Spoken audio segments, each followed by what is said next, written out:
She was just shopping until two officers accused her of theft. But when her husband, the police commissioner, arrived, everything changed. It was an ordinary afternoon when Monica Carter, the wife of Police Commissioner James Carter, decided to stop by a high-end boutique in an upscale part of the city. Dressed in an elegant navy blue dress, she browsed through the store's selections, admiring the craftsmanship of designer handbags. Unbeknownst to her, a store clerk had been eyeing her suspiciously, whispering to a co-worker. Moments later, Monica noticed two uniformed police officers enter the store. Their eyes locked onto her, and they approached her with an unsettling authority. "Ma'am, we need to ask you a few questions," one of the officers said, his hand resting near his holster. Confused but cooperative, Monica responded, "Of course, officer." "What's the problem?" "That bag in your hand. Did you pay for it?" the other officer asked, his tone laced with suspicion. Shocked, Monica looked down at the handbag she had been admiring. "No, I was just looking at it," she replied calmly. The officers exchanged glances before one of them said, "We received a report of a suspicious person matching your description. Would you mind stepping outside for questioning?" Humiliation on the sidewalk. Despite her confusion, Monica complied. Outside, in front of dozens of onlookers, the officers demanded her ID and began interrogating her about where she had been that day. "Do you have a receipt for anything in that store?" one officer asked condescendingly. "I haven't even purchased anything yet," Monica said, her voice tinged with disbelief. Without further discussion, one officer ordered her to turn around and placed his hands on her shoulders. "We're going to need to search you." At that moment, Monica's heart pounded in her chest. This wasn't just an inconvenience. It was racial profiling. The officers treated her like a suspect, not a law-abiding citizen. As one officer began frisking her, she pleaded, "I have done nothing wrong. Call my husband." But the officers weren't listening. They continued their humiliating search, ignoring her protests. A bystander, recording the incident on their phone, whispered, "They don't know who they're messing with." The commissioner arrives. Within minutes, a black SUV screeched to a stop in front of the store. The driver's door flew open, and out stepped Commissioner James Carter, still in his full uniform. His presence was commanding, his expression a mix of fury and disbelief. He marched straight toward the officers, his voice booming, "What the hell is going on here?" The officers immediately froze. One stammered, "Sir, we were responding to a theft report by searching my wife." Commissioner Carter's voice was ice cold. One of the officers, now visibly sweating, tried to justify their actions. "She fit the description we received, sir." The commissioner turned to Monica, his jaw clenched. "Did they touch you?" She nodded, eyes brimming with frustration. Turning back to the officers, Carter growled, "You just laid hands on the police commissioner's wife. Do you understand what you've done?" The scene outside the boutique had transformed into a spectacle. What started as an unjustified search of an innocent woman had escalated into a scandalous confrontation between two officers and their highest-ranking superior. The realization of their mistake dawned upon the officers as they stood frozen, their faces pale with dread. Commissioner James Carter, still seething with fury, towered over them, his piercing gaze demanding accountability. The crowd of onlookers, some still recording on their phones, murmured among themselves. Many were outraged at what they had witnessed, a blatant act of racial profiling. Others were stunned into silence, watching as the city's most powerful law enforcement official defended his wife, exposing the very bias that plagued his own department. Internal Affairs arrives. Commissioner Carter wasted no time. Pulling out his phone, he dialed Internal Affairs, his voice cutting through the tense air. "This is Commissioner Carter. I need an internal affairs team at the corner of 5th and Lexington immediately. I have an incident involving 2 of our officers. I want a full investigation."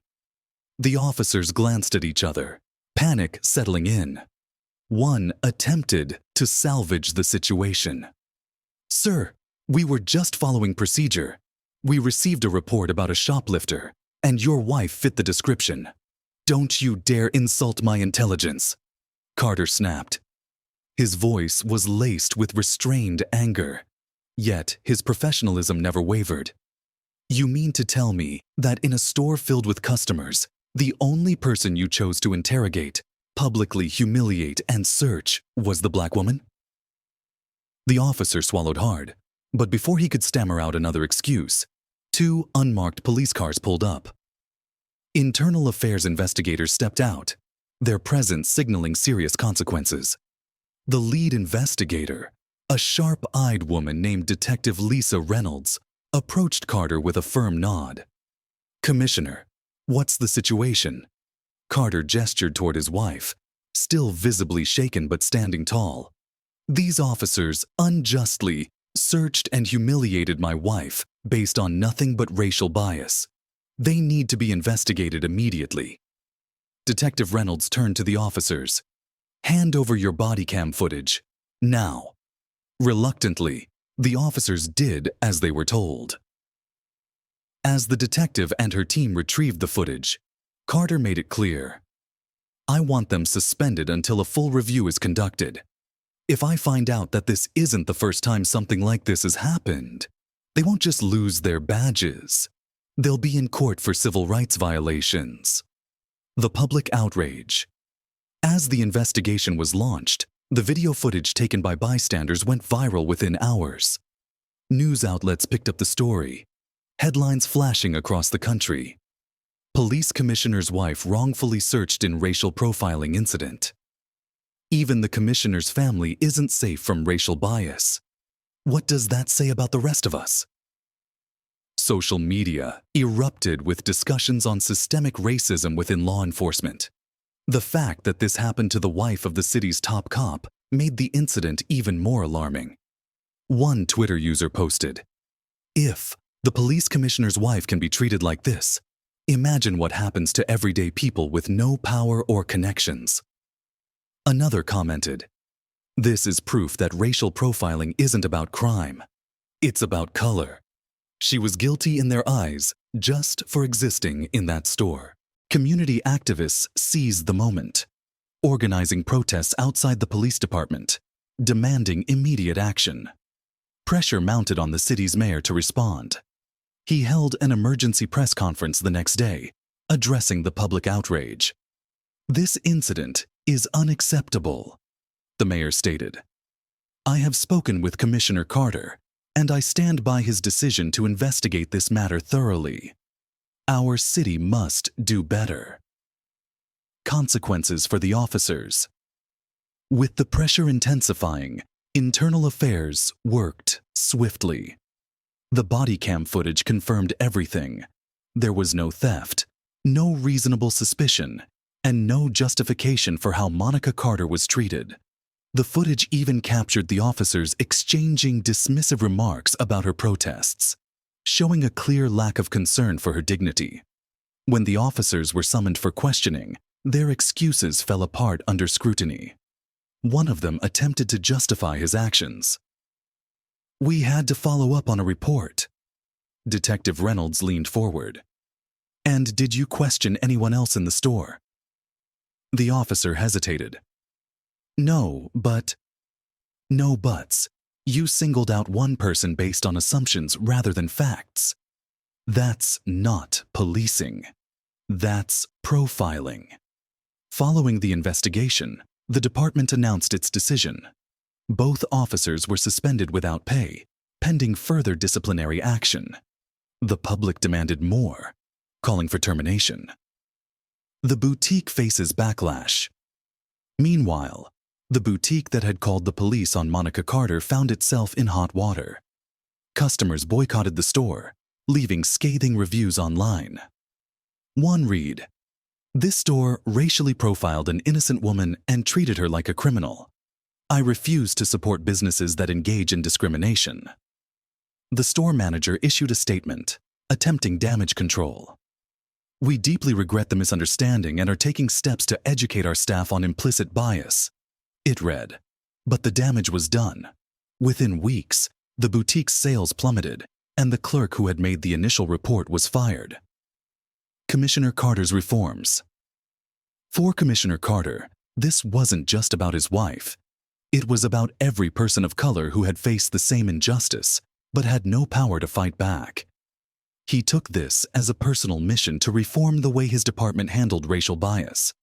During a press conference, he stood beside his wife and made an announcement that would change the city's police force. As the police commissioner, I have always believed in justice. But justice must be for everyone, not just the privileged. What happened to my wife was unacceptable, and it exposed flaws in our system. Therefore, effective immediately, I am implementing mandatory anti-bias training for all officers.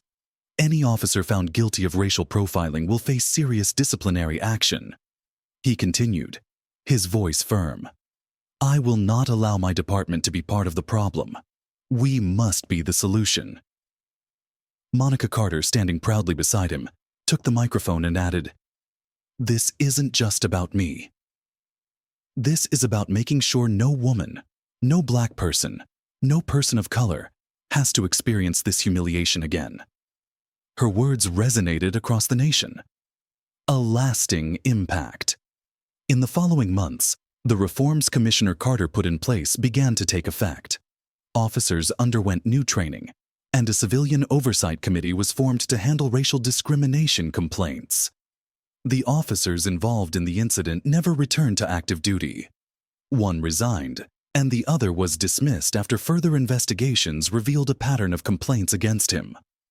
Monica Carter, though shaken by the experience, used her platform to advocate for racial justice. She partnered with organizations that fought against racial profiling, turning her pain into purpose. And while the scars of that day would never fully fade, one thing was certain: that humiliating encounter outside the boutique became a turning point, not just for Monica, but for an entire city that needed to wake up and change.